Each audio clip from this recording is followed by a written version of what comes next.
Gloire soit rendue à notre Seigneur et Sauveur Jésus-Christ. Vraiment, bien-aimés, nous-mêmes, nous avons écouté la lecture minutieuse, une lecture puissante vraiment, liée à cette exhortation de repentance.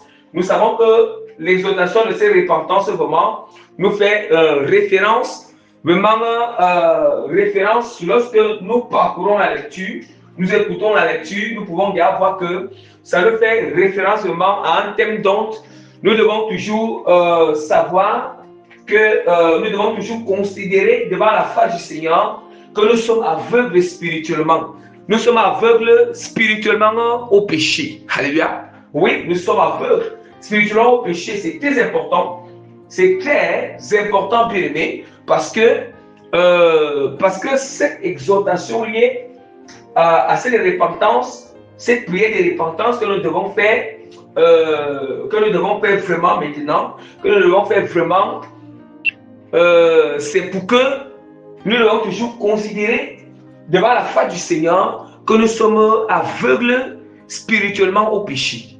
Vous voyez, nous sommes aveugles spirituellement au péché, et puis je vais encore, par la grâce du Seigneur, je vais encore relire, et en relisant, je vais prêcher les profondeurs pour que nous comprenions pourquoi est-ce que devant la face du Seigneur, nous devons toujours nous considérer que nous sommes aveugles spirituellement au péché. Nous devons toujours nous reconnaître devant la face du Seigneur que nous sommes aveugles spirituellement au péché. Alléluia. Regardez très bien ce que la parole de Dieu nous dit dans l'évangile. L'évangile de Jean, chapitre 9. L'évangile de Jean, chapitre 9, à partir vraiment du verset, Jean chapitre 9, à partir du verset 45 jusqu'au verset 41. Donc, je vais, en lisant, je vais expliquer aussi progressivement, selon la grâce que l'Éternel m'accorde, la bonté et la miséricorde que le Seigneur use vraiment à mon égard vraiment d'expliquer les choses afin que nous comprenions tous. Voilà, nous comprenions tous et puis nous appliquons cela par sa grâce, parce que nous savons que lorsque la parole est enseignée pour nous tous.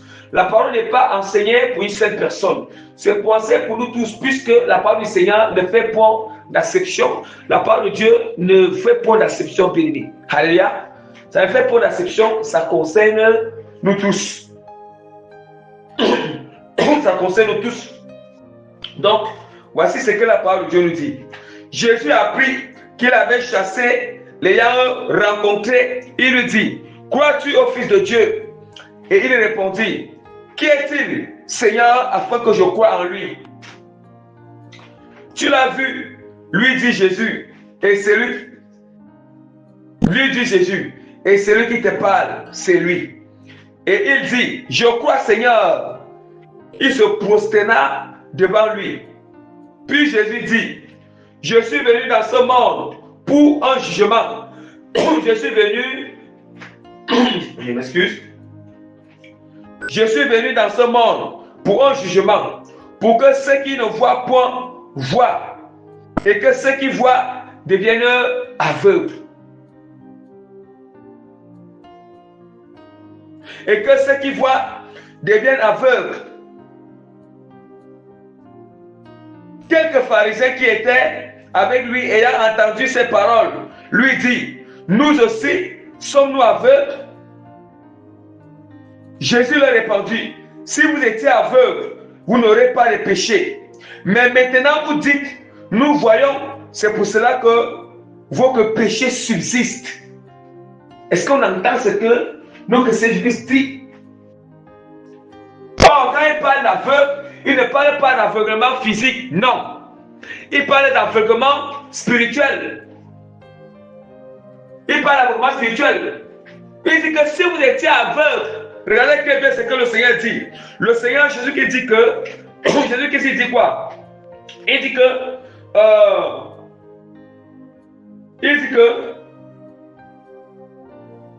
puis Jésus dit, autant pour moi, il dit que Jésus leur répondit, si vous étiez aveugle, vous n'aurez pas de péché. Si vous étiez aveugle, vous n'aurez pas de péché. Pourquoi il dit cela? Ça veut dire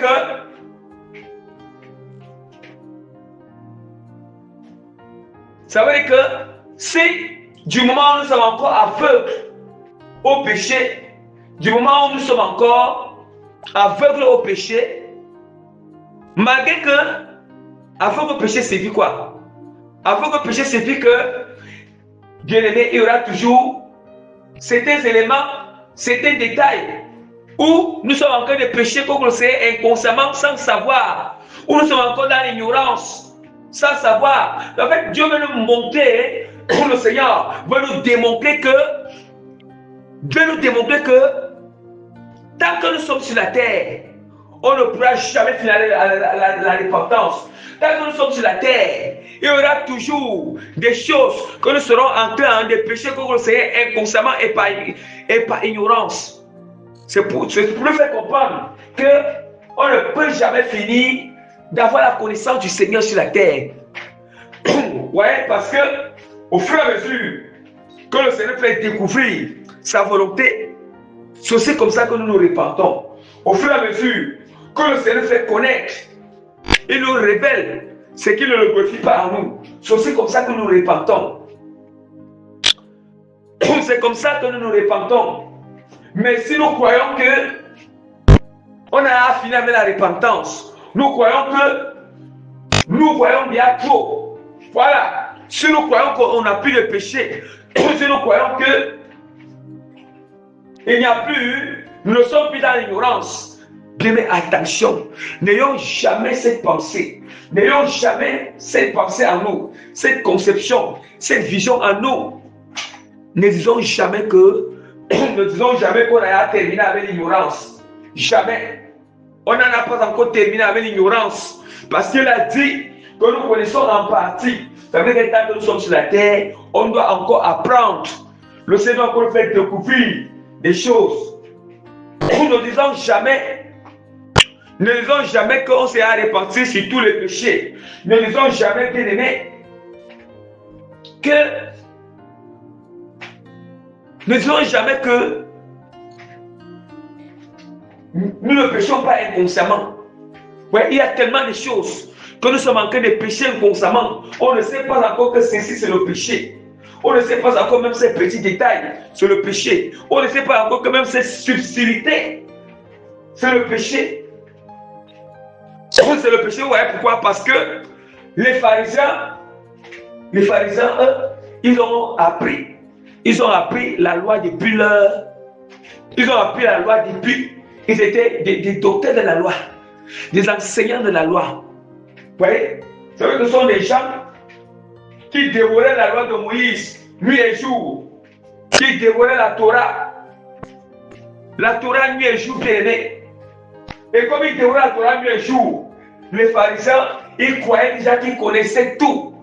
Les pharisiens, ils croyaient qu'ils n'avaient pas de péché, puisqu'ils croyaient qu'ils n'avaient pas de péché.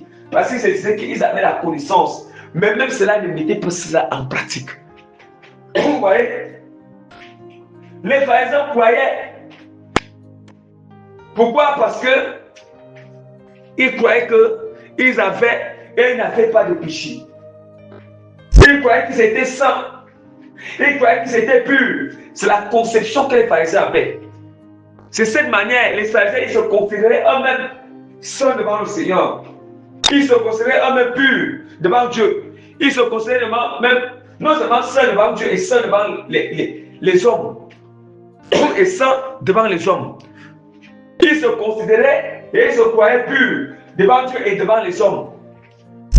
Bien-aimés, ne soyons pas ceux-là qui se croient saints et purs devant Dieu et devant les hommes. Ne soyons pas ceux-là qui se considèrent comme si on voyait, comme si vraiment nous voyons. Non. Or, nous savons que à chaque fois qu'on avance avec Dieu, il y a plusieurs voiles en nous. Et nous devons comprendre comme ça. Dieu n'enlève pas toutes les voiles une fois en nous. À chaque fois qu'on découvre une connaissance, voilà comment le voile est enlevé en nous. dans chaque domaine, il y a le voile. Dans chaque connaissance, à chaque endroit où nous sommes ignorants, nous sommes aveugles. Tout endroit où nous sommes ignorants, il y a encore le voile en nous. Tout endroit où on pêche inconsciemment, il y a le voile en nous. Nous sommes aveugles à ce niveau. Or, nous savons qu'il y a encore des choses que nous sommes encore ignorants. Des choses où vraiment nous péchons encore inconsciemment sans savoir. Il y a encore des choses dont nous sommes encore voilés. Malgré que nous sommes dans la scène occulte, malgré que nous sommes dans le Seigneur. Mais quand le moment s'approche, Dieu nous fait grâce de découvrir. Pourquoi Dieu nous fait grâce? Parce que Dieu voit la manière que nous l'aimons. Dieu voit comment on le sait en esprit, en vérité. Dieu voit comment vraiment nous sommes déterminés pour lui. Nous sommes zélés pour lui. Et d'où maintenant, comme il va avoir cet amour que nous avons pour lui, c'est d'où maintenant il nous fait grâce d'enlever le voile davantage à nous, de nous faire découvrir des choses qu'on était ignorants, qu'on péchait inconsciemment, de nous révéler certains péchés, que nous étions encore offensés le Seigneur inconsciemment. Nous sommes encore offensés le Seigneur inconsciemment. Regardons très bien ce que Jésus dit aux pharisiens. Il dit aux pharisiens que si vous étiez aveugle, vous n'aurez pas de péché. Mais maintenant, vous dites, nous voyons, c'est pour cela que votre péché subsiste. On dit que si vous étiez aveugle, vous n'aurez pas de péché, ça veut dire quoi? En fait, ce n'est pas pour dire que quand nous sommes dans l'ignorance, quand nous sommes dans l'inconscience, ce n'est pas pour dire qu'on ne pêche pas. C'est pour dire que quand nous sommes dans l'ignorance et que vraiment nous aimons le Seigneur et que vraiment nous aimons Dieu, nous aimons le Seigneur et que nous nous répandons juste sincèrement et que nous continuons Dieu à demander à Dieu de nous accorder la grâce, c'est que vraiment on pêche qu'on connaît constamment, c'est que nous sommes dans l'ignorance, de nous faire savoir pour se répartir. Ça veut dire que là, le Seigneur considère déjà il nous pardonne déjà en avance, bien qu'il va encore nous faire découvrir certaines choses. Ouais. D'où maintenant, c'est ça. Parce que cette attitude fait déjà que le Seigneur, même si on meurt, peut-être que c'était juste en étant dans l'ignorance, on entre au ciel parce que j'étais dans une position d'humilité, une position où je priais sur le Seigneur. Fais-moi découvrir ce qui ne te glorifie pas moi. Seigneur, fais-moi connaître ce que je pêche comme inconsciemment, involontairement. Seigneur, ouvre encore mes yeux pour que je vois ce qui ne te glorifie pas. Seigneur, je t'en supplie, enlève davantage toute voile qui empêche que je puisse connaître ta volonté. Le voile qui me fait demeurer dans le péché. Vous voyez? Quand on fait cette prière d'humilité, c'est dans ce sens qu'il dit, c'est dans ce sens maintenant que le Seigneur Jésus-Christ, il dit que Jésus lui dit, si vous étiez aveugle, vous n'aurez pas de péché. Or, c'est une manière de reconnaître devant la face du Seigneur. C'est une manière d'être dans cette position d'humilité, dans la présence du Seigneur. Mais alors, il dit que, mais maintenant vous dites, nous voyons, c'est pour cela que vos péchés subsistent. Or, maintenant il dit que nous voyons, c'est quoi? Or, voir, venons dans une manière physique. Physiquement, quand physiquement nous voyons, ça veut dire que nous sommes capables de voir tout ce qui est physique. C'est la même manière que, comme les pharisiens, ils se disaient qu'ils voyaient ici Jésus-Christ nous parle de voir spirituellement. Ça veut dire qu'ils se disent, voir ici, c'est dans le sens spirituel, qui signifie qu'ils se considéraient qu'ils connaissaient déjà tout. Qu'ils connaissaient tout. Ils étaient saints. Ils se considéraient, ils se croyaient sans avoir toute la connaissance. Oui. Ils se croyaient déjà qu'ils peuvent entrer au ciel. Ils se croyaient déjà qu'ils sont vraiment qualifiés pour le ciel. Regardez comment ils avaient fait à l'aveugle là. Nous-mêmes, regardons quelque chose. Regardez ce qui se passe. Quel orgueil. Quel orgueil de haut niveau. Hein? Quel orgueil. Voici ce que la parole de Dieu dit. Bien-aimé, vraiment, excusez-moi. Excusez-moi vraiment.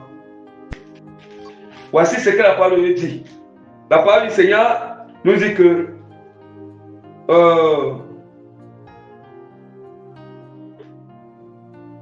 Voilà. On dit que la parole, je vais lire rapidement. Il menait vers les pharisiens. Ça, c'est voilà pourquoi celui qui il parlait ces choses.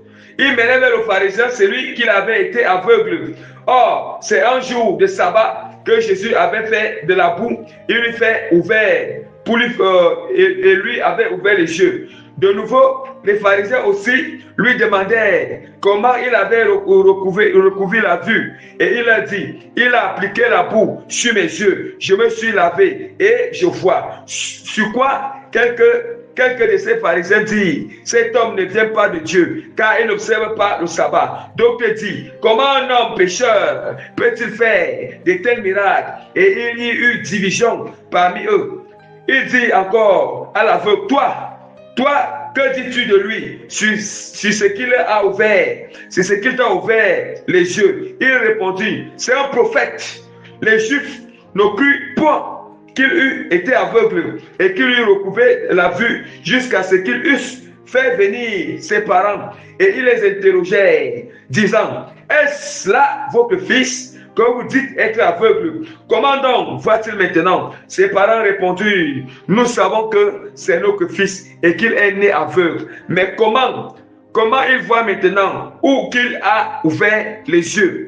Ou qu'il lui a ouvert les yeux? C'est ce que nous ne savons. Interrogez-le lui-même. Il a de l'âge. Il parlera de ce qui le concerne. Ses parents disent cela parce qu'ils craignaient les Juifs. Car les Juifs étaient déjà convenus que si quelqu'un reconnaissait Jésus pour le Christ, il serait exclu de la synagogue. C'est pourquoi ses parents disent, il a de l'âge. Interrogez lui-même. Les pharisiens l'appelaient une seconde fois l'homme qui avait été aveugle. Et il lui dit, donne gloire à Dieu. Nous savons que cet homme est un pécheur. Il répondit, voici c'est la partie qui est intéressante. La partie qui sera très sensible. Pour que là, nous commençons à comprendre pourquoi est-ce que Jésus-Christ, il a parlé aux pharisiens et c'est ce qu'il venait de prêcher tout à l'heure. Il répondit, c'est cet homme qui était avec Jésus qui avait guéri, il a fait le miracle. Il répondit, s'il est un pécheur, je sais une chose, c'est que j'étais aveugle et que maintenant je vois. Il lui dit, que t'a-t-il fait? Comment a-t-il ouvert les yeux? Comment t'a-t-il ouvert les yeux? Il répondit, je vous l'ai déjà dit et vous n'avez pas écouté. Pourquoi voulez-vous l'entendre encore? Voulez-vous aussi devenir ses disciples? Il injurie et dit, c'est toi qui es son disciple. Nous sommes disciples de Moïse. Et puis voilà l'homme là lui parle. L'homme là lui parle. Il dit que nous savons que Dieu a parlé. C'est eux qui disent encore, les pharisiens. Nous savons que Dieu a parlé à Moïse. Mais celui-ci, nous ne savons pas d'où il est. Cet homme leur répondit, l'homme qui a été aveugle, leur répondit, il est étonnant que vous ne sachiez d'où il est. Et cependant, il m'a ouvert les yeux. Nous savons que Dieu n'exauce pour les pécheurs. Mais si quelqu'un l'honore et fait sa volonté, c'est celui-là qui exauce. Regardez, Dieu fait seulement que il a fait de retarder les pharisiens. Il a fait les retarder en s'appuyant même sur la parole, en s'appuyant sur la volonté du Seigneur. Regardez quel orgueil. La réponse qu'il donne, il dit que, et puis il continue à dire, jamais on a entendu que quelqu'un ait ouvert des yeux de l'aveugle né. Si cet homme ne venait pas de Dieu, il ne pourrait rien faire. Regardez comment cet aveugle qui voit qui a été animé par le Saint-Esprit, le Saint passe par lui pour attirer l'attention aux pharisiens, pour les faire connaître quelque chose. Mais regardez la réponse des pharisiens, dit que les pharisiens lui disent que les pharisiens, il lui répondit, tu es né tout entier dans le péché et tu nous enseignes et tu nous enseignes, et il le chassait. Nous me entendons.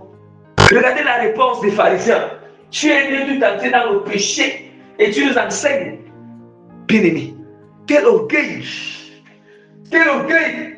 Et c'est d'où maintenant que Jésus-Christ il est dit, d'où maintenant Jésus-Christ a dit que Jésus lui a répondu, si vous étiez aveugle, vous n'aurez pas de péché. Mais maintenant vous dites, nous voyons, c'est pour cela que l'autre péché subsiste. Mais est-ce que nous voyons l'orgueil de haut niveau? Non seulement les pharisiens, ils se croyaient tellement saints, ils se croyaient purs, ils se croyaient qu'ils connaissaient tout. L'orgueil Et puis maintenant, regardez comment ils ont traité. Or, ce que l'aveugle là, Jésus lui a fait grâce de voir, il lui a fait grâce de commencer à voir, ce que l'aveugle là disait était la vérité. Vous voyez que les pharisiens, eux qui disent qu'ils enseignent la parole, eux qui disent qu'ils enseignent la loi, ils n'ont même pas pris le temps d'examiner ce que l'homme là disait. Or, c'était cadré avec la parole. C'était cadré avec la parole. C'est eux qui sont en train de dire à l'homme que toi qui es né dans le péché, tu veux enseigner. Ah! C'est eux qui sont en train de pécher parce que ce que l'homme dit est selon la vérité et selon la parole. Il a été très clair. Oh, il a été très clair avec eux. Hein? Il avait été très clair avec eux. Et nous savons que c'est vrai. Ce qu'il disait, c'est vrai. Cet homme répondit, il est étonnant que vous ne sachiez d'où il est. Cependant, il m'a ouvert les yeux. Nous savons que Dieu n'exauce. Nous savons que Dieu n'exauce pour les pécheurs. Mais si quelqu'un honore et fait sa volonté, c'est lui-là qui l'exauce. C'est celui-là qui l'exauce. Dieu vient de ça, nous avons cette connaissance par la grâce du Seigneur. Que Dieu, la plus a été très claire. La même loi que ces pharisiens disaient la même loi qui disait que le Seigneur ne peut pas, Dieu n'écoute pas les prières d'un pécheur. Les prières d'un pécheur. C'est ça aussi il n'écoute pas les prières d'un pécheur. C'est de ça qu'ici, il veut les faire connaître cela. Il dit et puis c'est que jamais on a entendu dire que quelqu'un ait ouvert les yeux d'un aveugle né. Et si cet homme ne venait pas de Dieu, il ne pourrait rien faire. Voilà. Il ne pourrait rien faire. Il lui répondit, tu es né tout entier dans le péché et tu nous enseignes. Et il le chassait. Regardez quel orgueil. Regardez à quel point là où notre orgueil peut nous amener. À quel point là où, quand on se dit qu'on voit déjà, nous voyons déjà. On se dit que nous voyons bien tout spirituellement. On se dit que nous connaissons tout spirituellement. On se dit que nous avons appris la conscience sur tout spirituellement. On se dit qu'on a pris le voile quelque part. Le voile d'aveuglement quelque part. Le voile quelque part. Voici notre sort. Mais on va devenir des pharisiens sans le savoir. Nous allons devenir des pharisiens sans le savoir, bien aimé. Donc vraiment, il est question vraiment que nous nous répandons. Il est question vraiment que nous nous répandons vraiment afin que le Seigneur puisse nous faire miséricorde, afin que Dieu puisse nous pardonner. Le temps de l'ignorance vraiment est en train de se dissimuler progressivement. Et en train de se dissoudre. Ça se dissimule par la vérité. Ça se dissout par la vérité. Ça dissipe par la vérité progressivement. Or, quand on dit que progressivement, ça veut dire qu'au fur et à mesure que nous découvrons la vérité, l'endroit où on est encore dans les ténèbres, ça dissipe. Ou bien, ça dissimule.